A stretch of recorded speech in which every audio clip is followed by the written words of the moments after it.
What a start for Thomas Waddingham and his time at Portsmouth. Only announced as a signing at the start of the week. Read some reports closer to the game saying he was only going to travel with the team just for a bit of experience. Wasn't expecting him to play, and pops up, got 33 minutes off the bench and pops up with a consolation goal. In terms of Portsmouth's season and the result, the consolation in a 5-1 defeat, but for the 19-year-old former Brisbane striker, take a whole lot of confidence out of that one. And you got to question, with all the injuries to the other Australian strikers, is there a better option for Tony Popovic at this time? If he can keep banging away a few goals for Portsmouth in the next couple of months, he's got to be right in the mix for that Socceroos striking spot. What a win for Jackson Irvine and St Pauli in the Bundesliga, 3-0.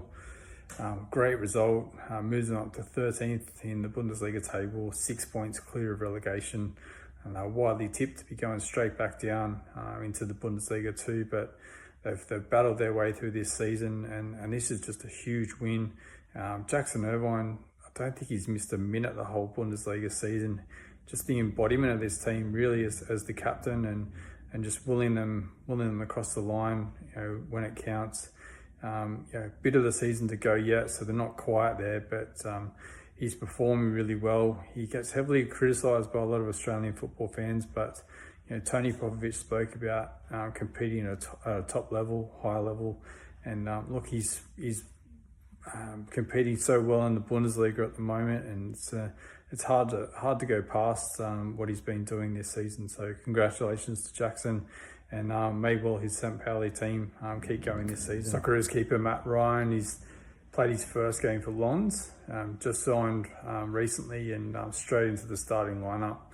Ryan hasn't played a lot of football as it's been well documented. He's only played, this is only his second domestic game since May. He played 3 games for the Socceroos, but definitely great to see him get some time with Lons, and it looks like he's going to be their number one, and it's only good signs for Ryan, and especially for the Socceroos with Joe Gauci not playing, Paul Izzo just coming back into his season over the next couple of weeks. Good to have a keeper that's going to have playing regularly, and it's great to see for Ryan. The Roma transfer just didn't work out at all, and it looks like he's found a nice home in Lons. Nestory Irankunda continues to get time for Grasshopper in the Swiss league.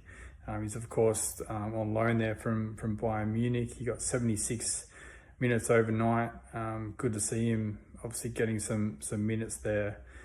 He won a penalty. Unfortunately, they weren't able to convert. The final result there was a 0-0 draw, but just great to see him getting some minutes. He'll grow into this team as well, and if he can get all those minutes under his belt as we head to that next international window, definitely something for Tony Popovic to think about. He was of course left out of the last international window when he wasn't playing at Bayern Munich, but let's see what decision Popovic makes as Irankunda continues to build game time for Grasshopper, and hopefully he can start to contribute on the score sheet as well soon. Nectar Triantis continues to impress in the Scottish Premiership for Hibernian. He's on loan there from Sunderland this season.